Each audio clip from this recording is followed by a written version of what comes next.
नमस्कार दोस्तों, welcome to world affairs. मैं हूं प्रशांत धवन एंड बिल्कुल सब्सक्राइब टू वर्ल्ड अफेयर्स। मेरी सारी वीडियोस आपको मिलेगी यहां पर और इस वीडियो को लाइक करना मत भूलना। टारगेट रखते हैं यहां पर 30,000 लाइक्स का। Let's see if we can do that. Now India Russia summit आज के समय बहुत ही ज्यादा कंट्रोवर्सी में है। पिछले 20 साल में हम पहली बार देख रहे हैं कि इंडिया और रशिया का समिट पोस्टपोन हो रहा है। इस साल कोई भी समिट नहीं होगा बिटवीन इंडिया एंड रशिया। और आप अगर 2000 में देखें, सन 2000 में जब साइन किया गया था declaration of strategic partnership between India and Russia, तब उस वक्त इंडिया के पीएम थे अटल बिहारी वाजपेयी जी। रशिया को तब भी लीड कर रहे थे एक यंग व्लादिमीर पुतिन। यहाँ पे आप पीछे देखेंगे एक यंग नरेंद्र मोदी भी आपको दिखेंगे। तब से लेकर अब तक हमने देखा है कि हर साल, चाहे हमारा समिट यूएस के साथ होना हो, जापान के साथ होना हो, हर साल आपको इंडिया और रशिया के लीडर्स हाथ मिलाते हुए दिखते थे टीवी स्क्रीन पर। मगर इस साल ऐसा होगा नहीं। पिछले साल इंडिया रशिया का जो समिट था, ये था इंडिया रशिया का 20वां समिट और ये हुआ था व्लादिवोस्तोक शहर में रशिया के।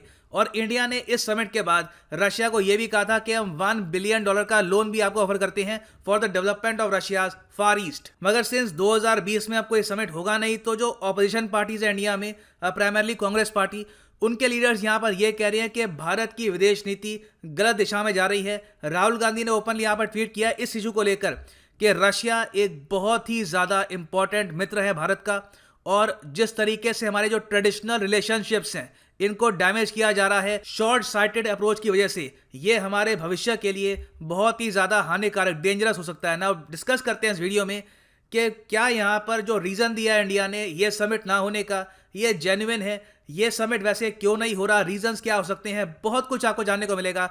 मगर आगे बढ़ने से पहले आपसे मैं क्वेश्चन पूछूंगा।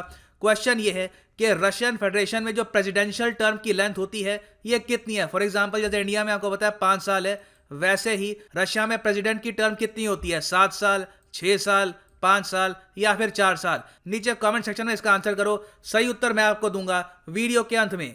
और आप अगर यूपीएससी 2021-22 के लिए एक जेन्युइन अटेम्प्ट देना चाहते हैं प्रॉपर गाइडेंस के साथ, तो उसके लिए अनअकैडमी की ऐप पे जाओ या फिर वेबसाइट पे क्लिक करो यूपीएससी सीएसई पर, और यहाँ पे आप परचेज कर सकते हैं अनअकैडमी का यूपीएससी कोर्स। आइकॉनिक प्लस दोनों कोर्सेज में पूरा सिलेबस कॉम्प्रिहेंसिवली कवर होगा। Science and tech, polity, history, everything is properly covered. Iconic में बस फायदा आपको ये मिलता है, एक personal coach, mains question answer practice, study planner.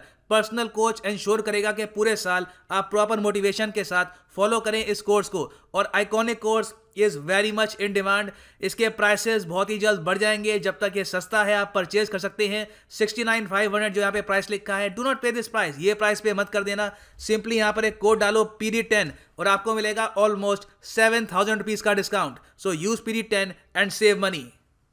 अब देखिए, जो वजह बताई जा रही है इंडिया रशिया समिट ना होने की 2020 में, ये बहुत ही ज़्यादा अजीब है। इसलिए बहुत से पॉलिटिशियंस, बहुत से लीडर्स यहाँ पे क्वेश्चन उठा रहे हैं कि यहाँ पे असल इशू क्या है, क्यों इंडिया और रशिया इस साल समिट नहीं करेंगे।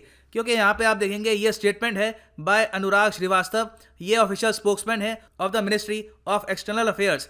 ये कह रहे हैं कि देखो, 2020 में इंडिया रशिया का जो एनुअल समिट है ये हम इसलिए नहीं कर रहे क्योंकि कोविड-19 पैंडेमिक चल रहा है। तो हम दोनों ने आपस में एग्री किया कि इस साल के लिए हम ये जो समिट है नहीं करेंगे। 2021 में हम कोई डेट है वो हम एक्सप्लोर कर रहे हैं, उसके बारे में जल्द ही हम मीडिया को बता देंगे। और आगे इन्होंने कैटेगोरिकली ये बात ऐड करी है, इस न्यूज़ को लेकर कोई स्पेकुलेशन शुरू मत कर देना कि कंट्रीज के रिलेशन खराब हो चुके हैं या फिर कुछ और यहाँ पे इशू है। कोई और स्टोरी यहाँ पर अगर ऐड की जाती है तो ये फॉल्स होगी। और जो भारत का रिलेशनशिप है रूस के साथ, ये काफी इंपॉर्टेंट है। अब अगेन प्रॉब्लम इस बहाने को लेकर ये है कि कोविड-19 पैंडेमिक के बावजूद इंडिया ने कई समिट्स अटेंड करी है वर्चुअली। अभी मैं आपको दिखाऊं, रिसेंटली ब्रिक्स का समिट हुआ है, ये समिट हुआ है वर्चुअली। हालांकि इसको होस्ट तो किया है इस बार रशिया ने, मगर सिंस लीडर्स ट्रैवल कर नहीं रहे, एक डर है कि इन्फेक्शन ना हो जाए, तो इसलिए आप देखेंगे यहाँ पे मोदी जी है, पुतिन यहाँ पे बात कर रहे हैं। कुछ ही हफ्तों पहले मैंने इस पर वीडियो भी बनाई है, ये समिट हुआ है वर्चुअली। तो कोविड-19 का कोई इशू है नहीं आज के समय, सारे समिट्स वर्चुअली ही हो रहे हैं। ये तो आप कह सकते हैं एक मल्टी कंट्री समिट था। आप अगर बायलैटरल समिट्स को भी देखो, जो कंट्री की समिट्स हो रही हैं वो भी वर्चुअली हो रही हैं। कुछ ही दिनों पहले दिसंबर 21 को इंडिया वियतनाम का वर्चुअल समिट हुआ, कोई यहाँ पर इशू नहीं था, कोई कोविड-19 का यहाँ पे रीजन यूज नहीं किया गया। तो इसलिए यहाँ पे प्रश्न ये उठाया जा रहा है कि जब वर्चुअल समिट करने की फैसिलिटी अवेलेबल है, समिट्स ऑलरेडी हम कर भी चुके हैं, इंडिया रशिया के लीडर्स ऑलरेडी वर्चुअली बात कर चुके हैं कुछ ही दिन पहले ब्रिक्स समिट में, तो अचानक से ये समिट कोविड-19 का बहाना देकर कैंसिल क्यों किया गया?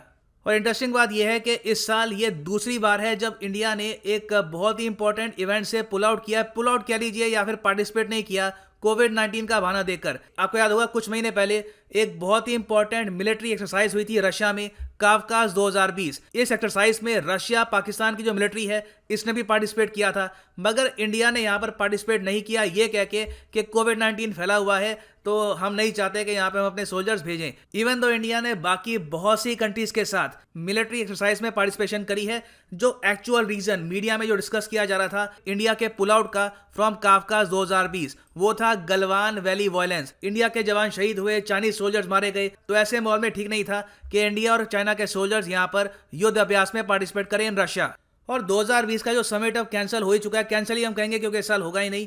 तो इससे क्वेश्चन ये भी उठते हैं कि क्या इंडिया और रशिया एक लॉजिस्टिक्स एग्रीमेंट साइन करेंगे या नहीं, क्योंकि बात यह चल रही थी कि 2020 का जो समिट होगा इसमें इंडिया और रशिया साइन करेंगे एक ऐसा एग्रीमेंट जिससे इंडिया इस्तेमाल कर पाएगा रशिया के मिलिट्री बेसिस और रशिया इस्तेमाल कर पाएगा इंडिया के मिलिट्री बेसिस। इसमें इंडिया को मेन फायदा ये होना था कि रशिया का जो लेटेस्ट मिलिट्री बेस है सूडान में, यहाँ पे सूडान ये है, यहाँ पर इंडिया को एक्सेस मिल जाता। तो अब क्वेश्चन जेन्युइनली ये बनता है कि 2021 के समिट में क्या इस एग्रीमेंट को साइन किया जाएगा या फिर ये एग्रीमेंट ही ऑल टुगेदर कैंसिल हो चुका है।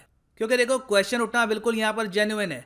आपको मैं एक और बात यही बता दूं कि जब ब्रिक्स समिट हुआ है रिसेंटली, ब्रिक्स समिट के बाद से हमने ये देखा है कि रशिया की तरफ से बार बार ये स्टेटमेंट्स आई है कि इंडो पैसिफिक एंटी चाइना है, क्वाड ग्रुप गलत है, ये भी एंटी चाइना ब्लॉक है। अजीब बात मुझे ये लगी है कि चाइना ने खुद कभी इतना ओपनली ऑफिशियल लेवल पर इंडो पैसिफिक को एंटी चाइना नहीं बोला, क्वाड को एंटी चाइना नहीं बोला, मगर रशिया ने बार बार यहाँ पर यह बोला है कि हम क्वाड को लेकर काफ़ी कंसर्न्ड है, हम नहीं मानते कि इंडिया की जो पार्टिसिपेशन है क्वाड में, इससे रीजन में जो डायलॉग है ये इंप्रूव होगा, उल्टा सिचुएशन खराब हो सकती है। और जो रशिया के एम्बेसडर हैं टू इंडिया, निकोलाई कुदाशेव, इन्होंने तो ये तक कह दिया कि क्वाड, इंडो पैसिफिक और जो G7 अब इंडिया ज्वाइन करेगा, उस सबसे बेहतर है कि इंडिया फोकस करे शंघाई कॉरपोरेशन ऑर्गेनाइजेशन पर, SCO पर, RIC पर, इंडिया रशिया चाइना के समिट पर या फिर ब्रिक्स पर। तो रशिया यहाँ पर ओपनली इंडिया को ये मैसेज सेंड कर चुका है कि हम वेस्टर्न कंट्रीज के साथ जो आपके इंप्रूव टाइज हैं उसको लेकर खुश नहीं हैं। तो एक तरफ तो रशिया की नाराजगी है, दूसरी तरफ हमने ये भी देखा है कि रिसेंटली रशिया ने कंफर्म कर दिया है कि ये कई बिलियंस ऑफ डॉलर्स की इन्वेस्टमेंट करेंगे पाकिस्तान की एक बहुत ही इंपॉर्टेंट गैस पाइपलाइन में। इस पर मैं ऑलरेडी अलग से वीडियो बना चुका हूं, आपको मिल जाएगी वर्ल्ड अफेयर्स पे, ये आप देख सकते हैं। और पाकिस्तान रशिया के साथ इस पाइपलाइन पर काम करना शुरू कर देगा जुलाई 2021 से। ये मैं आपको बता दूं, रीजन में एक मेजर टर्निंग पॉइंट होगा रशिया की प्रॉपर इन्वेस्टमेंट इन पाकिस्तान। फिर उस सब के अलावा आप अगर देखें तो व्लादिमीर पुतिन ने रिसेंटली ये भी कह दिया कि पूरी पॉसिबिलिटी है कि आने वाले समय रशिया और चाइना मिलकर एक मिलिट्री अलायंस घोषित कर दे। मिलिट्री अलायंस का मतलब वही है जो आप समझ रहे हैं, रशिया पे अटैक मतलब चाइना पे अटैक, चाइना पे अटैक मतलब रशिया पे अटैक। ये रशिया ने यहाँ पर ओपनली कहा है कि Russia China military alliance can not be ruled out, ये एक पॉसिबिलिटी है। और आज के समय रशिया जिस तरीके से कॉर्नर्ड हो चुका है यूएस के अगेंस्ट, यूरोप के अगेंस्ट, तो इनके पास यही ऑप्शन बचती है कि ये कंप्लीटली निर्भर हो जाए चाइना पर इकोनॉमिकली। तो ये कुछ इश्यूज हैं जो मेजर कंसर्न बन के खड़े हो गए हैं बिटवीन इंडिया एंड रशिया। मगर मैं फिर भी कहूँगा कि इंडिया रशिया के रिलेशंस को आप ओवरऑल कंपेयर करो तो आपको ज़्यादा पॉजिटिव्स मिलेंगे कंपेयर टू नेगेटिव्स। पॉजिटिव्स देखो अभी भी ये है कि इंडिया और रशिया मिलकर वेपन्स डेवलप कर रहे हैं। रशिया एक बहुत ही बड़ा पार्ट है इंडिया के न्यूक्लियर सेक्टर में। ये लोग न्यूक्लियर पावर प्लांट कंस्ट्रक्ट कर रहे हैं इंडिया में, एक ऑलरेडी कर चुके हैं, कई और करेंगे इन द नियर फ्यूचर। और अब तो ब्रह्मोस मिसाइल जो इंडिया और रशिया ने मिलकर बनाया है, इसमें भी वेरियस कंट्रीज इंटरेस्ट दिखा रही हैं, including Vietnam, Brazil, even gulf countries. तो देखो इंडिया और रशिया के जो इंटरेस्ट हैं वो भी बरकरार है।